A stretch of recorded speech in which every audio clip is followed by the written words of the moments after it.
from a biological perspective, Uh-huh. I see that a lot of women, mothers in particular, when they're first starting out with their families and they're stay-at-home mothers, they really enjoy taking care of the children.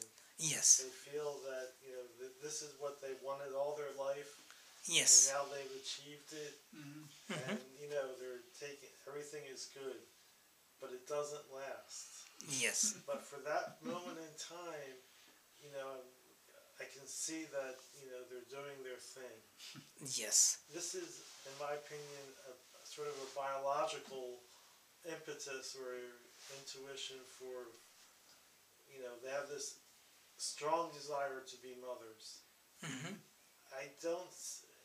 So I'd like you to comment on that, and what's the analogous biological thing for men in terms of a biological reason for following your bliss. Yeah.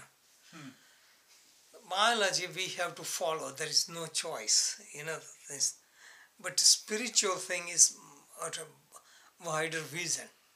So for a biological thing, it's just like spiritual masters. Their body is subject to the laws of nature. So their body will get sick, they'll be old, and they will die. This is unavoidable. We have to follow that. But we have to nurture the spirit. So consider biology is part of the total picture. We have to obey the laws of biology, but we have control over direction of our spiritual life. So we don't subject to nature all the time. We work with the nature. We use nature and biology as a means. Okay. So practicing anything, physical discipline, only as a means, but keeping higher goal in mind.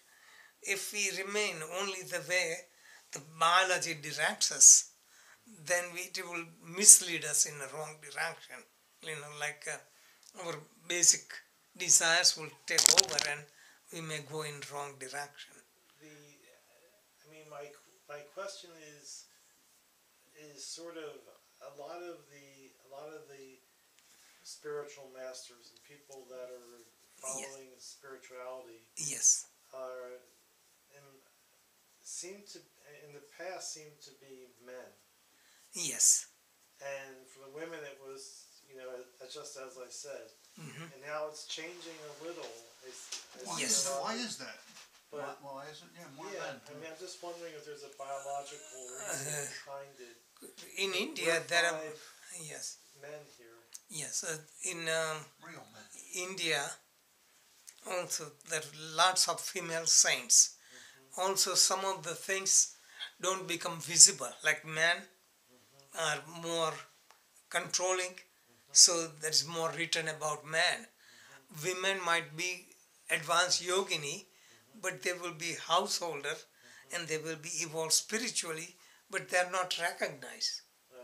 Okay, so this is what happens. So many things happening, it's not recognized in certain society. Like in India, certain things was hidden because it never came on in the light. Like child labor, okay, for example, it was so common. The parents put their children to work, never came. Now the new laws came, everything comes in the light. Matter of fact, it was going on for a long time. Middle East, Muslim movements were suppressed. Now it's just more thing coming on the surface. But so many women, even they have freedom, there's so much program to have burqa and all kind of things. It's programming. What? What's the word? Burqa is a veil, Oh. And they just, it's called burqa. Yeah, that is it. And so many women, they're so much adjusted. They say, we don't want to take the charge, things. So many things are invisible, but potential is there for both male and female. And they say in spiritual evolution, we go through the life of male and female because we need to balance like male aspect and female aspect. And when we become perfect, we don't become male or female. So this is why they have Lord Shiva's image, one of the images, earth um, half female and half male, so showing perfection for the soul is not male or female. And even psychologists say we have to attune our male aspect with female aspect, and then you become total being. So Get in transvestation. touch with your feminine side. Huh? Get in touch with your feminine side. Yes, so that's it. I So, thought Well, they were, but well, there's I wasn't another. sure. I would like to say something. I think it's a good question. I think. It's not on tape. I guess it would be biological and sociological. One theory I think is that because women obviously are more in touch with many aspects of their sexuality, let's say, as a human being. I mean, giving birth is, that's a pretty a big big one. deal. Right. So, men, of course, do not. But men, what do men do as far as their sexuality goes? They, fertilize women, right? So, one of the theories is that in order to compensate for that, they sort of say, all right, well, we have this area where no women can go, and we have music there, or we have this, or we have that. And if you look at different cultures, they do have this. And the places where women can't go, and so on and so forth, because, they really can't. I mean, if you think about creation of human, that's sort of a godlike thing, right? I mean, so you could make this whole thing where only the men could have access to some godlike thing. You know what I mean? Maybe because just to compensate. but this has been in all the cultures.